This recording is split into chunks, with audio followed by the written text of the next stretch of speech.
Olá, hoje a gente vai mergulhar de cabeça no AWS Lambda, e nessa ideia que está mudando tudo, a computação serverless. Se prepara para entender como esse conceito está de fato mudando as regras do jogo na hora de rodar código na nuvem.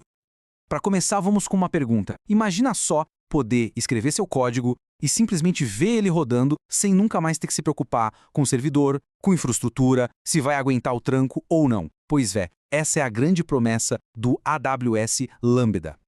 Certo, vamos direto ao ponto. Para a gente entender o Lambda, primeiro a gente precisa sacar o que essa palavra serverless realmente significa.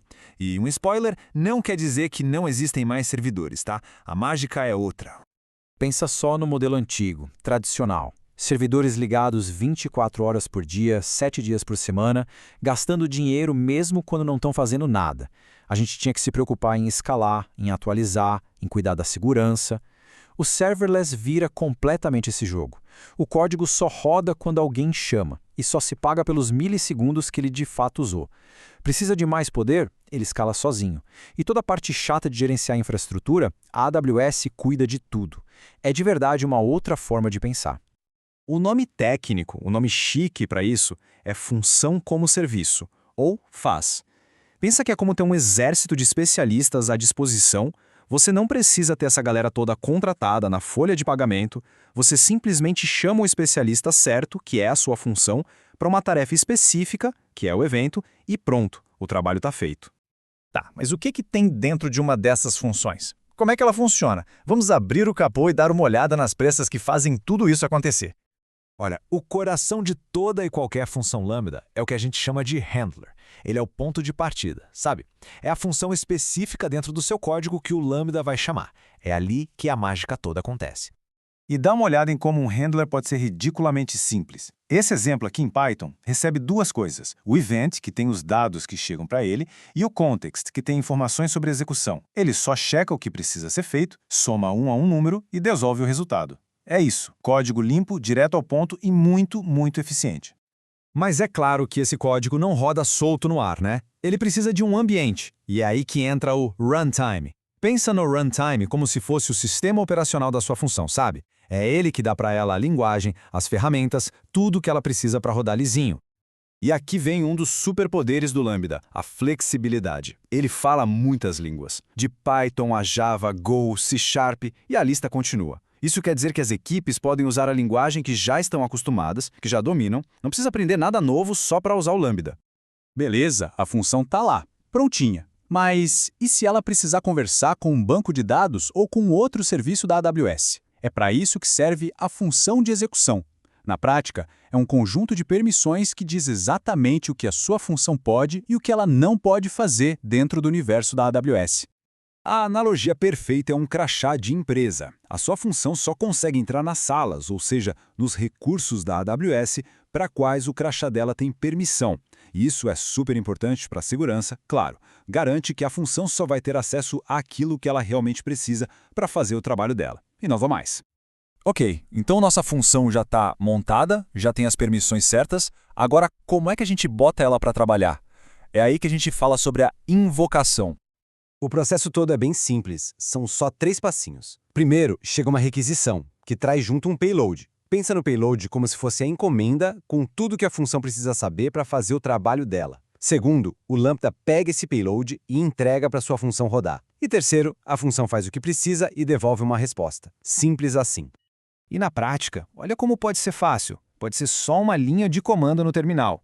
Aqui, a gente está chamando a nossa função de incremento e passando um payload para ela, basicamente dizendo, a ação é increment e o número é 99. E tá lá, a resposta, 100. A função rodou lá na nuvem e devolveu o resultado. Rápido, simples e o melhor de tudo, sem a gente precisar se preocupar com nenhum servidor. Chamar uma função na mão, desse jeito, é útil, mas não é aí que está a verdadeira mágica do Lambda. O poder mesmo está em como ele consegue ser a cola que junta todas as peças do quebra-cabeça na nuvem. Agora, pensa comigo numa coisa que muda tudo. E se a gente não precisasse chamar a função manualmente? E se ela pudesse simplesmente acordar e trabalhar sozinha, só reagindo às coisas que acontecem no ambiente da nuvem? É aí que entram os triggers, os gatilhos. Uma função lambda pode ser configurada para rodar sozinha em resposta a uma infinidade de eventos. Chegou arquivo novo no S3? Roda a função. Atualizou um dado no banco? Roda a função. Bateu uma chamada na API? Adivinha, roda a função de novo. As possibilidades são praticamente infinitas. E é exatamente esse o ponto. O Lambda vira o maestro dessa grande orquestra que é a nuvem. Ele conecta serviços diferentes, permitindo a criação de fluxos de trabalho super poderosos e reativos, e tudo isso sem precisar de um servidor central lá mandando em tudo. Para a gente ver isso funcionando na prática, de verdade, vamos analisar um exemplo bem legal. Um aplicativo que processa automaticamente o feedback de clientes. Imagina só esse fluxo, que sensacional. Alguém tira uma foto de um cartão de feedback e joga num bucket do S3. Só isso já dispara uma única função lambda. Essa função, então, vira um gerente de projetos. Ela usa inteligência artificial para ler o texto da imagem, usa o outro serviço para analisar se o sentimento é positivo ou negativo, traduz o texto se precisar e ainda cria um arquivo de áudio com a tradução. No final, ela salva tudo isso de volta no S3. Pensa bem, um processo inteiro super inteligente rodando sozinho, 100% serverless. Claro que, na vida real, a gente precisa ter controle sobre essas funções, né? Não dá para deixar tudo solto. E o Lambda dá todas as ferramentas que a gente precisa para gerenciar tudo isso direitinho. Então, dá para listar todas as funções que estão ativas, dá para subir uma nova versão do código com melhorias, mudar alguma configuração, como, sei lá, dar mais memória para ela, e, claro, apagar as funções que não são mais necessárias. Ou seja, controle total do ciclo de vida, do começo ao fim. E tudo isso leva a gente para uma reflexão final. Usar serverless com AWS Lambda é muito mais do que só economizar dinheiro ou não ter que gerenciar servidor. A grande virada de chave é criar um código que está vivo, que reage ao que acontece no mundo digital. Agora que o código pode responder a praticamente qualquer evento, a pergunta que fica é: que processos que a gente faz hoje poderiam ser totalmente reinventados, que automações a gente nem sequer imaginava que eram possíveis? A verdade é que o céu é o limite.